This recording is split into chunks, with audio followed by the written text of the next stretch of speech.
Comment mesurer la distance entre deux frères? Ce n'est pas le temps écoulé depuis le dernier appel. Ce n'est pas l'absence aux fêtes de fin d'année. La distance réelle réside dans un endroit plus subtil, plus cruel. C'est lorsque vous entendez son nom et que vous ressentez quelque chose entre un serrement de cœur et un vide. Un souvenir dont vous ne savez pas s'il revient comme une nostalgie ou comme une dette. Avez-vous déjà remarqué à quel point il est facile d'expliquer la fin d'un mariage, d'une amitié, voire d'un emploi? Mais comment expliquer la fin entre frères et sœurs? Il n'y a pas de dispute déclarée, il n'y a pas de séparation officielle, il n'y a pas de partage des biens ni des souvenirs. Seulement un vide lent, silencieux, que personne n'ose nommer. Un jour, vous partagiez la même chambre, les mêmes jeux, les mêmes peurs nocturnes. Aujourd'hui, vous savez à peine ce qui se passe dans la vie de l'autre. Et le pire, c'est que personne ne demande pourquoi. Car demander reviendrait à admettre que quelque chose est mort. Freud disait que la famille est le premier lieu où l'on apprend à aimer, mais aussi le premier où l'on apprend à blesser sans parole. Et entre frères et sœurs, cette blessure a un nom que personne ne veut prononcer. L'abandon mutuel. Ce n'est pas l'abandon dramatique des films. C'est le genre d'abandon qui se produit au ralenti, déguisé en vie trépidante, en engagement, en chacun avec sa famille maintenant. C'est le genre d'abandon que tout le monde accepte comme naturel, mais qui ronge de l'intérieur comme de l'acide. Cette vidéo ne vous offrira pas une réconciliation en 7 étapes. Elle ne vous promettra pas qu'une conversation résoudra des décennies de silence. Ce qu'elle fera est plus dérangeant et plus nécessaire. Elle vous montrera les 7 raisons pour lesquelles l'éloignement entre frères et sœurs n'est pas accidentel, mais structurel. Il est psychologique. Elle est souvent inévitable. Et peut-être, juste peut-être, comprendrez-vous enfin pourquoi quelque chose d'aussi simple qu'un coup de fil est devenu impossible. Car au fond, vous le savez déjà, ce n'est pas de la paresse, c'est de la douleur. Et la douleur qui n'a pas de nom devient une distance sans fin. Il y a quelque chose en vous qui se demande encore s'il pense à vous, si elle vous manque. Si, à un moment donné, seul au petit matin, il se demande aussi où tout a déraillé. Mais ces questions ne quittent jamais votre esprit, ne se transforment jamais en mots, ne lui parviennent jamais. Et ainsi, mois après mois, année après année, l'absence cesse d'être étrange et devient normale. Ce qui s'est passé entre vous n'était pas une rupture, c'était une érosion, comme l'eau qui goutte sur la pierre jusqu'à creuser un trou. Chaque petite blessure non résolue, chaque silence gêné, chaque réunion de famille où vous vous êtes à peine regardés, tout cela a creusé un fossé qui semble désormais infranchissable. Et la première raison derrière cette érosion est la plus ancienne de toutes. L'enfance n'oublie jamais, elle se cache seulement. Vous avez grandi en entendant dire que les frères et sœurs sont éternels, que le lien du sang est indestructible, comme si la biologie garantissait l'affection. Mais la vérité que personne ne dit, c'est qu'entre frères et sœurs, ce qui semble être de l'union, cache souvent une compétition non résolue, une jalousie mal digérée et des blessures qui n'ont jamais été nommées. L'inconscient, comme Freud nous l'a montré, a ses propres codes. Et entre vous deux, ces codes ont été écrits trop tôt, dans un langage qu'aucun de vous n'a appris à traduire. Vous souvenez-vous du jour où vous avez réalisé que votre frère recevait plus d'attention? Il n'est pas nécessaire que ce soit un événement dramatique. Parfois, c'était juste le ton de la voix de votre mère lorsqu'elle lui parlait, ou la façon dont votre père lui souriait plus largement. De petites choses qui, à 5, 6, 7 ans, semblaient être de grandes vérités sur qui vous étiez dans le monde. Et puis vous avez gardé cela en vous, pas comme une colère déclarée, mais comme un sentiment diffus de ne pas être à la hauteur, de devoir rivaliser, de ne jamais être vraiment en paix quand il était là. Ce sentiment n'a jamais eu de nom. Il n'a jamais été abordé à table, il n'a jamais été validé par personne. Alors il s'est installé là où il pouvait, à l'intérieur. Et là, au fond de votre poitrine, il a commencé à grandir comme une plante à l'ombre, silencieux, mais vivant. Avec le temps, vous avez appris à le dissimuler. Vous avez appris à sourire sur les photos de famille. Tu as appris à dire « je t'aime » en retour quand quelqu'un l'attendait. Mais à l'intérieur, quelque chose se cristallisait. La certitude que toi et ton frère n'étiez pas égaux aux yeux de ceux qui comptaient. Le temps ne guérit pas ce qui a été nié. Il ne fait que réduire au silence ce que nous n'osons pas toucher.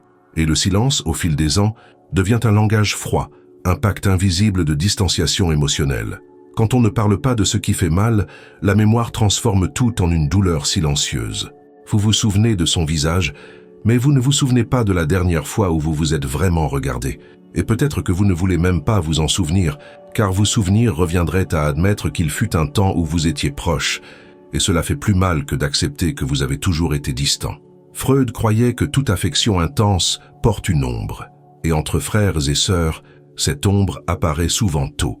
Quand l'un reçoit plus de compliments, quand l'autre a plus de liberté, quand la réussite de l'un est le silence de l'autre, ce n'est pas la faute des parents. La plupart du temps, ils ne se rendaient même pas compte de ce qu'ils faisaient. Il s'agit d'une structure émotionnelle qui s'est formée là, à cette époque que personne ne revisite. La distance qui existe aujourd'hui peut être la conséquence directe de ce qu'il n'a jamais été permis de ressentir sans être puni. La colère, la jalousie, la frustration. Des émotions naturelles, mais qui ont été balayées sous le tapis de la cohabitation. Que reste-t-il? Une cohabitation artificielle qui, au moindre frottement, s'est effondrée comme un mur construit sur une rancœur compactée. Il y a une douleur que personne n'admet, avoir envié un frère. Et il y a une douleur encore plus grande, avoir senti qu'on était envié. Ce sont des expériences qui ne trouvent pas leur place dans les photos d'enfance, ni dans les souvenirs forgés des déjeuners en famille. Mais elles étaient là, façonnant la manière dont chacun a appris à se protéger de l'autre. Et se protéger de l'autre, quand il s'agit d'un frère, est l'une des opérations émotionnelles les plus tristes qui soient. Parce que vous ne vous protégez pas d'un étranger. Vous vous protégez de quelqu'un qui vous a connu avant que vous ne vous connaissiez vous-même. Quelqu'un qui a vu vos peurs nocturnes, vos caprices d'enfant, vos premières déceptions. Et maintenant, cette personne est précisément celle dont vous devez vous éloigner pour ne pas souffrir. L'enfance ne s'arrête pas quand on grandit, elle se transforme en scénario invisible. Chaque geste froid aujourd'hui, chaque décision de ne pas répondre à un message, chaque excuse pour ne pas se montrer, tout naît de ce scénario qui se répète sans que vous vous en rendiez compte. Et le plus cruel, quand l'autre ne semble même pas remarquer votre absence. Combien de fois avez-vous justifié cet éloignement comme une chose de la vie? Combien de fois vous êtes-vous convaincu que chacun a sa famille maintenant? Freud dirait que cette rationalisation est une défense de l'ego, une tentative d'anesthésier la douleur de ne plus être important pour quelqu'un qui partageait autrefois le même toit. L'éloignement n'a pas commencé avec le premier silence. Il a commencé avec le dernier cri inaudible. Il a commencé la fois où vous aviez besoin de lui et où il n'était pas là, ou la fois où il vous a appelé et où vous avez fait semblant de ne pas entendre. Il a commencé avec toutes les petites trahisons qu'aucun de vous n'a eu le courage de nommer. Il y a quelque chose en vous qui se demande encore. Pourquoi n'appelle-t-il pas? Pourquoi elle ne me demande jamais comment je vais? Mais tu enfouis la question sous la routine. Et cela te ronge de l'intérieur, silencieusement et constamment, comme une fatigue sans nom. Ce ressentiment non nommé est comme une fissure dans le verre, invisible au début mais inévitable avec le temps. Personne ne se dispute pour rien. Personne ne déclare la guerre. Il cesse simplement de se montrer. Il cesse simplement de demander. Il cesse simplement de sentir que l'autre compte. Et le plus pervers, c'est que souvent, vous aussi, vous avez commencé à éviter, non par mépris, mais par épuisement. Parce qu'aimer quelqu'un qui vous a toujours relégué au second plan fait mal. Parce qu'attendre quelque chose de quelqu'un qui n'a jamais compris votre douleur fait mal.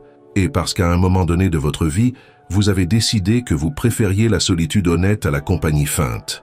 Avez-vous déjà remarqué comment, lors des réunions de famille, il est possible d'être dans la même pièce que votre frère et en même temps d'être complètement séparés? Vous vous saluez. Vous échangez quelques mots sur le temps, le travail, les enfants. Mais rien de ce qui est dit ne touche à la réalité. Rien de ce qui est dit ne traverse le mur invisible qui s'est dressé entre vous. Et puis, chacun retourne à sa vie, soulagé d'avoir respecté le protocole, mais aussi fatigué d'avoir encore une fois fait semblant. Mais le problème ne réside pas seulement dans ce qui s'est passé quand vous étiez enfant, c'est ce qui s'est passé après. Vous avez grandi, mais les rôles que vous occupiez sont restés figés dans le temps. Et c'est là que se révèle la deuxième couche de la distance.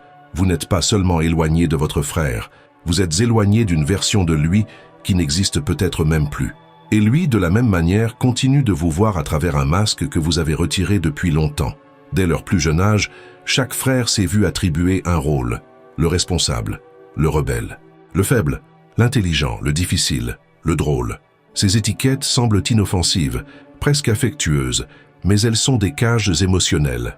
Ce qui a commencé comme un moyen pour les parents d'organiser la dynamique familiale est devenu, sans que personne ne s'en rende compte, la seule façon dont vous avez appris à vous reconnaître. Et quand l'âge adulte arrive et que vous essayez de sortir de ce personnage, l'autre ne sait plus comment vous voir.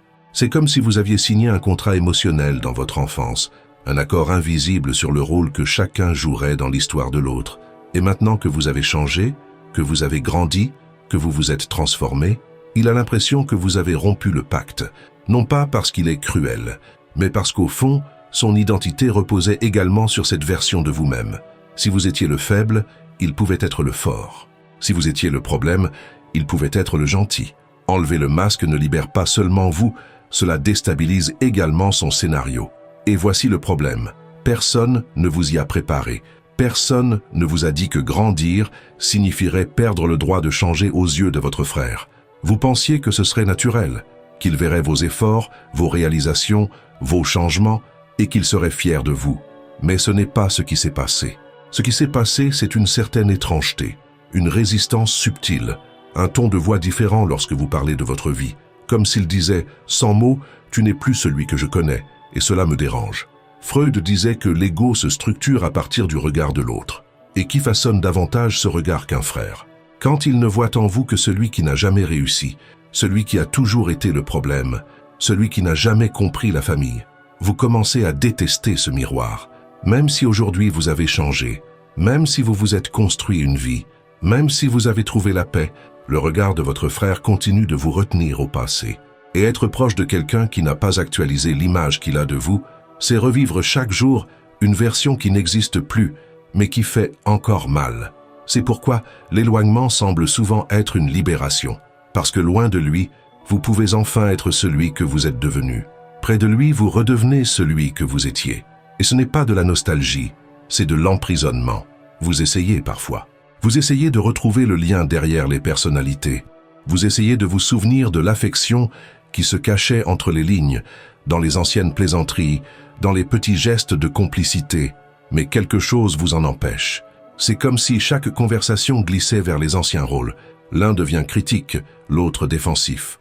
L'un devient arrogant, l'autre rancunier.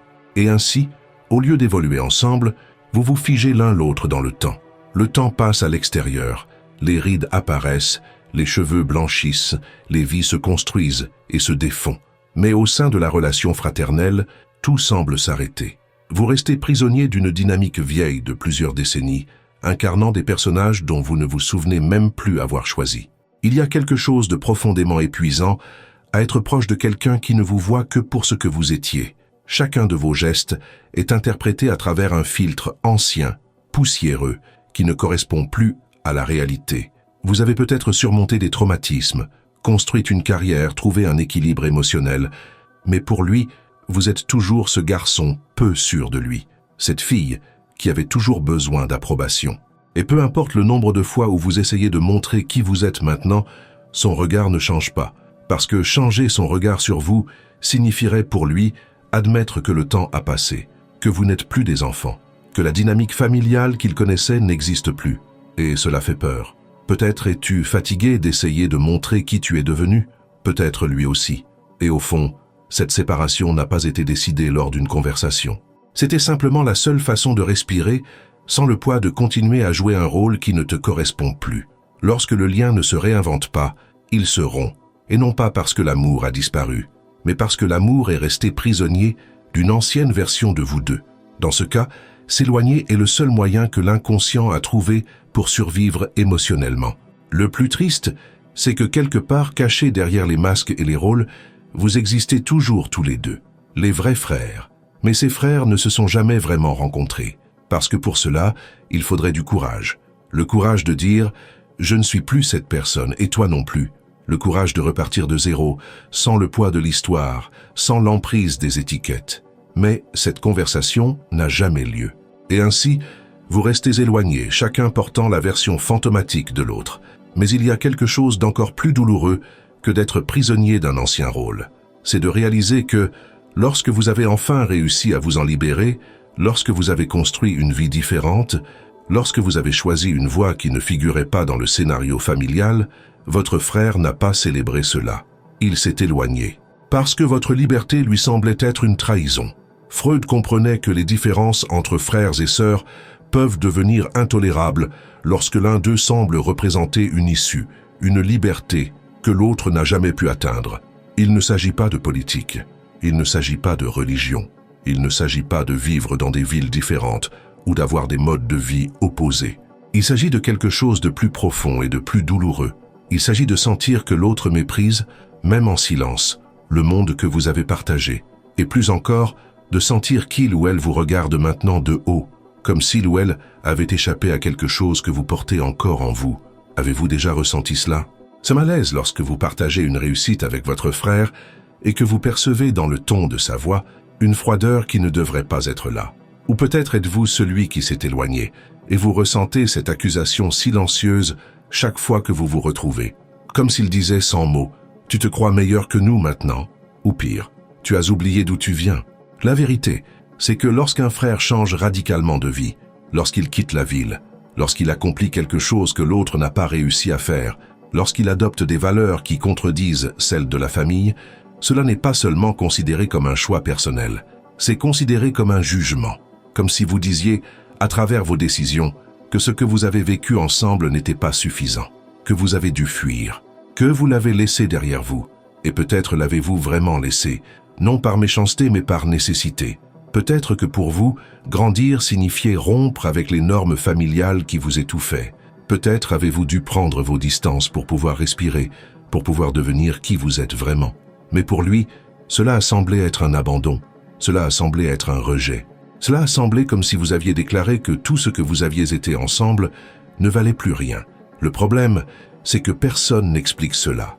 Personne ne s'assoit et ne dit « J'ai dû partir, mais ce n'était pas à cause de toi » ou « J'ai choisi cette voie parce que c'était la mienne, pas parce que la tienne était mauvaise ». Ces conversations n'ont jamais lieu, et alors, ce qui pourrait être compris se transforme en ressentiment. Ce qui pourrait être respecté se transforme en froideur. Freud nous rappelait que nous nous reflétons dans les autres pour construire notre identité. Et lorsqu'un frère choisit une voie radicalement différente, il brise ce miroir. Soudain, vous ne voyez plus en lui le reflet de ce que vous êtes, ou de ce que vous pourriez être.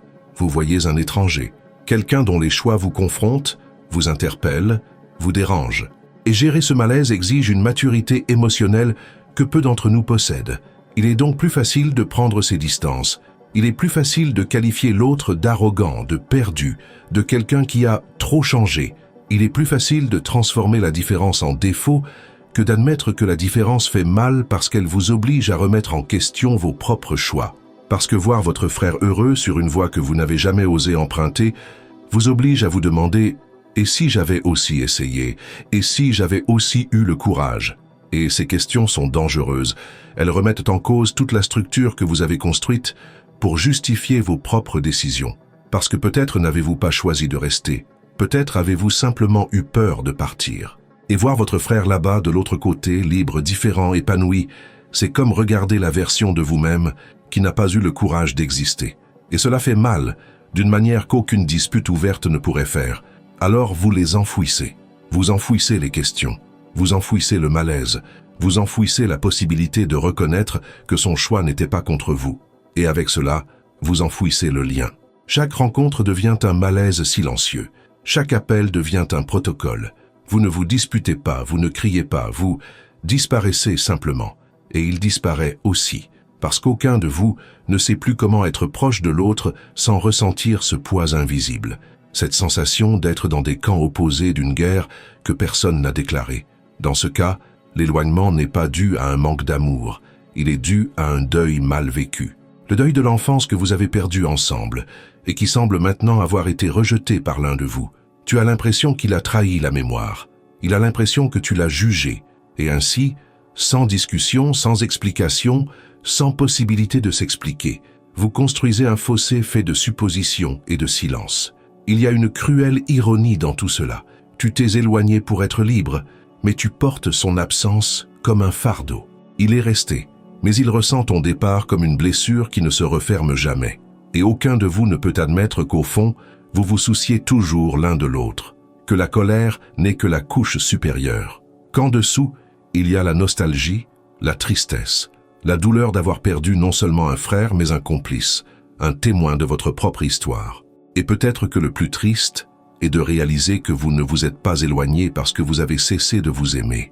Vous vous êtes éloigné parce que les chemins que vous avez choisis vous ont obligé à vous regarder l'un l'autre et à voir, refléter, tout ce que chacun a peur d'affronter en soi-même. Mais peut-être que le coup le plus dur ne vient pas des choix que chacun a fait pour soi-même. Il vient de la façon dont chacun a traité ceux qu'il aimait le plus, ses parents. Peu de sujets rongent le lien entre frères et sœurs avec autant d'intensité que la manière inégale dont chacun a entretenu ses relations avec ses propres parents, en particulier dans les moments les plus difficiles, dans la vieillesse, dans la maladie, dans l'adieu final. Freud voyait dans les liens familiaux une arène de conflits inconscients, de désirs refoulés et de rivalités qui ne disparaissent jamais complètement. Et lorsque les parents tombent malades, vieillissent ou disparaissent, tout ce qui était latent entre les enfants commence à exploser en silence. Ceux qui ont pris soin d'eux ont le sentiment d'avoir porté seuls le poids de l'amour. Ceux qui se sont éloignés se défendent, en disant qu'ils avaient d'autres problèmes, d'autres responsabilités. Ceux qui sont restés attendent de la gratitude. Ceux qui sont partis attendent le pardon. Et personne, absolument personne, ne sort indemne de cette équation. La façon dont chaque frère ou sœur a géré la présence ou l'absence des parents devient un miroir douloureux. L'un est fier d'avoir tout fait, d'avoir été présent à chaque consultation, chaque hospitalisation, chaque moment de fragilité. L'autre se reproche de ne pas en avoir fait assez ou fait semblant de s'en moquer. Mais à l'intérieur, il porte un poids qu'il ne sait pas nommer. Et la rancœur grandit comme une mauvaise herbe dans les recoins du passé. Vous avez peut-être eu l'impression que votre frère s'est enfui quand vous aviez le plus besoin de lui, ou qu'il a tout contrôlé, se posant en sauveur, le seul qui aimait vraiment, tout en vous traitant comme un second rôle dans l'histoire de vos propres parents. Vous avez peut-être eu l'impression qu'il tenait à passer pour le martyr, en publiant sur les réseaux sociaux chaque geste d'attention, tandis que vous souffriez en silence loin des projecteurs. Et même si vous vous êtes tu à l'époque, cela est resté gravé dans votre corps comme une colère figée. Freud disait que le ressentiment est un deuil qui ne s'est pas accompli. Et peut-être y a-t-il en vous un deuil inachevé, le deuil du père qui est parti, de la mère qui a changé, du frère qui n'était pas là quand vous aviez le plus besoin de lui ou qui était trop présent et vous rendait invisible. Et derrière toutes les conversations civilisées entre vous aujourd'hui, il y a un jugement invisible, mais constant. Il m'a laissé tomber à ce moment-là. Elle ne m'a jamais compris à ce moment-là. Parfois, la distance entre frères et sœurs ne les concerne pas. Elle concerne les parents. Tout ce que les parents n'ont pas réussi à résoudre, à partager, à équilibrer. Des héritages émotionnels qui n'apparaissent pas dans les testaments, mais qui pèsent plus lourd que n'importe quel bien matériel. Des disputes pour la reconnaissance qui ont commencé dans l'enfance et se sont intensifiées à la fin. Des cicatrices qui ont été héritées en même temps que le nom de famille. Vous savez de quoi je parle. Ce moment où votre mère était à l'hôpital et où vous l'avez appelé pour lui demander de venir, et il n'est pas venu. Ou il est venu, mais à contre-cœur, précipitamment, comme s'il s'acquittait d'une obligation ennuyeuse. Ou ce jour où vous n'avez pas pu être présent parce que la vie ne vous l'a pas permis, et quand vous êtes enfin arrivé, son regard vous a tout dit. Où étiez-vous quand j'avais besoin de vous? Ces blessures ne guérissent pas avec le temps. Elles s'aggravent. Parce que chaque fois que vous vous voyez, le regard porte le souvenir de ce moment. Et si vous lisez ceci et que vous ressentez une douleur dans la poitrine, si vous reconnaissez votre propre histoire dans ces mots, alors il est peut-être temps de faire quelque chose que vous repoussez depuis trop longtemps. Je ne parle pas d'une réconciliation forcée. Je parle de regarder en soi et de reconnaître que cette douleur doit être vue, que cet éloignement a des raisons profondes qui méritent d'être comprises. Abonnez-vous à cette chaîne. Non pas parce que je veux des chiffres, mais parce qu'ici vous trouverez d'autres réflexions comme celle-ci, d'autres couches de la douleur humaine démêlées avec honnêteté. Activez la cloche. Laissez un j'aime, pas pour moi, mais pour vous, comme un engagement à poursuivre ce voyage vers la connaissance de soi. Et si cette vidéo touche quelque chose de réel, partagez-la avec quelqu'un qui a besoin de l'entendre. Parce que peut-être, juste peut-être, vous n'êtes pas aussi seul que vous le pensez. La mort ou la maladie des parents révèle cruellement la fragilité du lien entre frères et sœurs. Parce que jusqu'alors, vous aviez vos parents comme pont. Ils étaient la raison de vos rencontres, le sujet commun, l'excuse pour vous voir. Quand ils s'en vont, que reste-t-il? Un vide. Et dans ce vide, chacun découvre que le lien fraternel à lui seul ne tient pas. Parce qu'il n'a jamais été travaillé. Il n'a jamais été nourri. Il a toujours dépendu d'un élément tiers. Et maintenant que cet élément n'existe plus, vous vous rendez compte que vous ne savez pas comment être ensemble.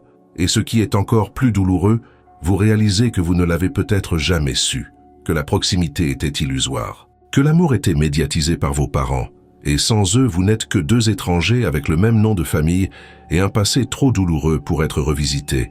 Et au milieu de tout cela, il y a quelque chose que vous n'avez jamais vraiment fait. Parler. Pas du temps, pas du travail, pas des enfants ou de l'endroit où vous allez passer les vacances. Parler de ce qui fait vraiment mal, de ce qui compte vraiment, de ce qui est resté coincé dans la gorge depuis des décennies et n'est jamais sorti. Au fil des ans, de nombreux frères et sœurs ont pris l'habitude de parler sans s'écouter. Ils discutent de choses superficielles tout en évitant tout ce qui se cache derrière. Freud considérait la répression comme une force silencieuse qui façonne les relations humaines. Et entre frères et sœurs, elle se manifeste sous la forme de conversations polies qui cachent de profondes blessures, de plaisanteries qui camouflent des ressentiments, de silences qui auraient dû être des questions. Vous ne vous êtes peut-être jamais disputé avec votre frère, mais cela ne signifie pas que vous n'êtes pas en guerre. Une guerre faite de mots qui n'ont jamais été dits, de douleurs qui sont devenues des blagues, de questions que vous avez ravalées pour maintenir la paix. Avec le temps, cette absence de vérité s'accumule comme de la poussière dans les recoins de la mémoire. Vous regardez son visage et vous ne savez plus ce qui est réel. L'intimité est devenue une habitude. L'écoute est devenue un monologue. Et quand vous essayez de vous rapprocher, tout semble répété, automatique, comme si vous parliez par obligation et non par envie. Freud soulignait que là où il n'y a pas d'élaboration, il y a répétition. Et vous répétez le même schéma depuis des années. Maintenir l'apparence d'une proximité alors qu'intérieurement, vous sentez que quelque chose est mort. Et personne n'a le courage de dire à haute voix « Tu me manques, mais je ne te fais plus confiance ». Les mots qui n'ont pas été dits ont un poids étrange. Ils crient à l'intérieur. Tu te souviens de cette fois où tu avais besoin de soutien et où tu as reçu un silence gêné, de cette critique voilée qui t'est restée en travers de la gorge, de ces conseils déguisés en jugement qui vous ont fait vous sentir petit, inadéquat, mauvais. Tout cela est resté. Cela n'est pas passé. Cela n'a pas été oublié. Cela a simplement été repoussé dans un coin où il n'est pas nécessaire de le regarder. Freud appellerait cela un déplacement émotionnel, lorsque nous dirigeons notre colère et notre frustration vers des endroits sûrs, tandis que le véritable conflit reste intact. Entre frères, c'est fatal, car sans véritable écoute, sans vérité, l'affection se détériore, et il ne reste qu'une cohabitation automatique, froide, qui perd tout son sens jusqu'à disparaître complètement. Vous direz peut-être qu'il n'y avait pas le temps, que la vie d'adulte est trépidante, que les problèmes s'accumulaient, mais au fond, vous savez, s'ils avaient vraiment voulu s'écouter, ils l'auraient fait. Le problème n'est pas le manque de temps, c'est l'excès de peur. La peur d'entendre un frère dire qu'il s'est senti abandonné, humilié, ignoré, ou pire, la peur d'entendre qu'il s'est aussi senti coupable, mais qu'il ne savait pas comment le dire. Il est plus facile de maintenir la relation comme un décor bien décoré, mais vide à l'intérieur, que d'ouvrir cette porte. Parce qu'ouvrir cette porte signifie affronter des décennies de non-dits. Cela signifie admettre que vous avez échoué l'un envers l'autre, qu'il y a eu des moments où l'amour n'a pas suffi, qu'il y a eu des choix qui ont fait mal. Et tout le monde n'est pas prêt pour cette vérité. Alors vous choisissez le théâtre. Vous choisissez les conversations superficielles, les rencontres protocolaires, les messages d'anniversaire qui ne disent rien de réel. Et ainsi, année après année, la distance s'accroît.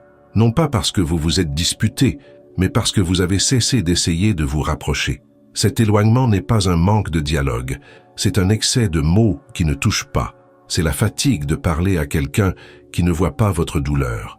Et aussi la peur de voir la douleur de l'autre et de ne pas savoir quoi en faire. Avez-vous déjà remarqué qu'il est possible de passer des heures aux côtés de votre frère lors d'une réunion de famille et, au final, de ne rien avoir dit d'important? Vous riez des mêmes blagues que d'habitude, vous racontez les mêmes histoires, mais rien de nouveau n'est créé, rien de vrai n'est partagé. C'est comme s'il y avait un accord tacite. Nous n'allons pas plus loin parce que nous savons que cela fait trop mal. Et peut-être avez-vous raison.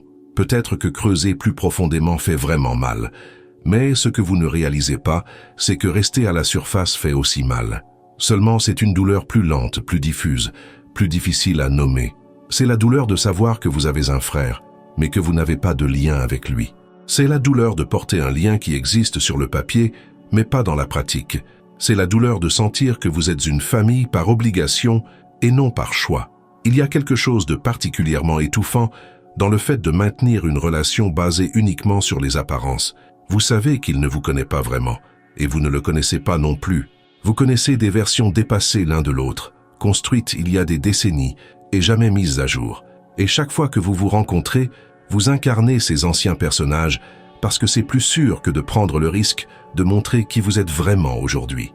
Freud disait que le symptôme est le langage de ce qui ne peut être dit, et la distance entre vous est exactement cela, un symptôme. Un cri silencieux qui dit qu'il y a quelque chose qui ne va vraiment pas, mais qu'aucun de vous n'a le courage de nommer, parce que nommer, ce serait rendre réel, et rendre réel, ce serait devoir faire quelque chose. Alors, vous faites semblant que tout va bien, qu'il est normal que des frères ne se voient qu'une fois par an, qu'il est naturel de ne plus rien savoir de la vie de l'autre, que cette distance de l'âge adulte est normale. Mais au fond, vous savez que ce qui existe entre vous n'est pas une distance naturelle. C'est un abandon déguisé en maturité, car contrairement à ce que l'on croit, tous les liens ne se renforcent pas avec le temps. Certains s'épuisent, d'autres se cachent derrière la routine, la famille, les engagements. Mais tous, sans exception, implorent la vérité. Et là où la vérité n'entre pas, l'affection s'en va, lentement, silencieusement, mais elle s'en va. Et quand vous vous en rendez compte, vous êtes déjà trop loin pour revenir. Ou du moins, c'est ce que vous croyez. Mais même s'il n'y a jamais eu de dispute ouverte, il y avait bel et bien une guerre invisible, motivée par quelque chose que personne n'aime admettre, la rivalité. Et c'est peut-être la vérité la plus difficile à accepter concernant l'éloignement entre frères et sœurs. Il n'est pas agréable de reconnaître que vous étiez en compétition avec lui, que vous ressentiez de la colère, de la jalousie, le désir de gagner. Il n'est pas confortable d'admettre qu'il y avait effectivement un besoin d'être meilleur, d'être vu, de prouver quelque chose, même au sein du lien qui devrait être le plus pur. Freud a écrit que l'être humain est animé par des pulsions contradictoires, et entre frères, ces pulsions sont intenses, car elles proviennent du même utérus émotionnel. Vous avez grandi côte à côte, mais à chaque victoire de l'un, l'autre perdait quelque chose. Parfois, il perdait sa position. D'autres fois, il perdait le silence de se sentir unique. La rivalité fraternelle est rarement directe. Elle se cache derrière des ironies, des petites comparaisons, des sourires qui font mal. Peut-être que votre frère n'a jamais rien dit, mais vous avez vu dans ses yeux cette lueur amère lorsque quelque chose vous réussissait. Ou peut-être avez-vous senti que vos réussites n'étaient jamais vraiment célébrées. Alors vous vous êtes tu, car l'ego, comme l'enseignait Freud, est fragile face au regard de l'autre. Et le regard du frère, lorsqu'il est contaminé par la rivalité, devient une arme invisible, qui blesse sans bruit mais avec précision. Et vous avez appris petit à petit qu'il était plus facile de se cacher que de s'expliquer. Avec le temps, cette dispute cesse d'être active et se transforme en malaise. La présence de l'autre vous met mal à l'aise. Vous vous comparez sans même le vouloir. Son succès vous provoque, même si vous êtes en paix. Sa douleur vous déconnecte, même si vous vous souciez de lui. C'est un nœud aveugle. Et Freud appellerait cela la répétition du traumatisme, une tendance inconsciente à revivre en cycle ce qui n'a pas été élaboré. L'éloignement vient comme une défense. Non pas par haine, mais par lassitude. Parce qu'être proche de votre frère signifie, pour votre inconscient, revivre le sentiment de ne pas être à la hauteur. Et vous ne voulez plus ressentir cela. Vous ne voulez plus être jugé. Vous ne voulez plus vous disputer l'amour de ceux qui sont déjà partis ou la reconnaissance de ceux qui n'ont jamais su donner. Le plus cruel, c'est que cette rivalité n'a plus de sens, mais qu'elle a toujours un effet. Vous êtes adulte. Vous avez suivi des chemins différents. Vous avez déjà prouvé tout ce que vous aviez à prouver à tout le monde, sauf l'un à l'autre. Parce que la rivalité entre frères et sœurs ne s'arrête pas dans le monde extérieur. Elle ne se dissout que lorsque les deux reconnaissent « nous ne sommes pas ennemis, nous avons été blessés par les mêmes forces ». Mais tant que cela n'est pas dit, la honte prend la place de la colère. Et chaque tentative de rapprochement se heurte à un malaise difficile à expliquer. Ce malaise de ceux qui portent en eux une histoire mal résolue. Peut-être êtes-vous distant non par fierté, mais par honte. Peut-être lui ou elle aussi. Parce qu'au fond, vous ne savez toujours pas comment vous regarder sans vos masques. Vous n'avez toujours pas trouvé le moyen d'être sincère sans paraître vulnérable. Freud voyait la relation entre frères et sœurs comme un miroir double. Ce que vous aimez chez l'autre, c'est ce que vous désirez en vous-même. Ce que vous détestez, c'est ce que vous craignez de trouver en vous-même. Et c'est peut-être pour cela qu'aujourd'hui, vous marchez en parallèle, mais séparés. Parce qu'il est plus facile de continuer ainsi que de s'arrêter, de se regarder dans les yeux et d'admettre « je t'ai aimé plus que je n'ai pu le montrer, et j'ai rivalisé plus que je ne voulais l'admettre ». Il y a une question que personne ne pose, mais que tout le monde se pose. Et si la jalousie que j'ai ressentie n'était qu'une forme déformée d'admiration que je ne savais pas exprimer? Et si sa colère envers moi n'était que la douleur de sentir que je ne le voyais pas? Ces questions n'ont pas de réponse facile, mais elles existent. Et tant qu'elles ne seront pas posées à voix haute, vous resterez prisonnier de cette danse des fantômes, où aucun de vous deux ne peut s'approcher sans trébucher sur sa propre ombre. Et c'est ici, à ce moment précis, où la rivalité rencontre la honte, que la dernière et la plus douloureuse illusion s'effondre. Parce que vous avez toujours cru que cette séparation était temporaire. Qu'un jour, quand les choses se seraient calmées, quand la vie vous aurait accordé un répit, vous vous parleriez à nouveau. Mais Freud savait quelque chose que vous refusez encore d'accepter. Le temps n'attend pas. Et l'illusion qu'il reste encore du temps est peut-être le dernier mécanisme de défense qui vous empêche d'agir. Vous vous dites qu'un jour, vous discuterez peut-être, que lors d'une prochaine visite, les choses seront peut-être différentes, que plus tard, avec moins de pression, tout s'arrangera peut-être. Mais Freud nous mettrait en garde. Le report continu est une forme sophistiquée de défense. C'est le refus d'affronter la douleur maintenant, déguisé en espoir pour plus tard. Et ainsi, le temps passe. Les occasions vous filent entre les doigts. Les années deviennent des décennies. Le souvenir de votre frère ou de votre sœur devient une silhouette émotionnelle que vous visitez mentalement, mais dont vous restez éloigné. Car affronter la réconciliation, c'est avant tout affronter tout ce que vous avez cessé d'être ensemble. Ce n'est pas seulement de la paresse émotionnelle, c'est de la peur. La peur que les retrouvailles révèlent un gouffre encore plus grand que ce que le silence suggère déjà.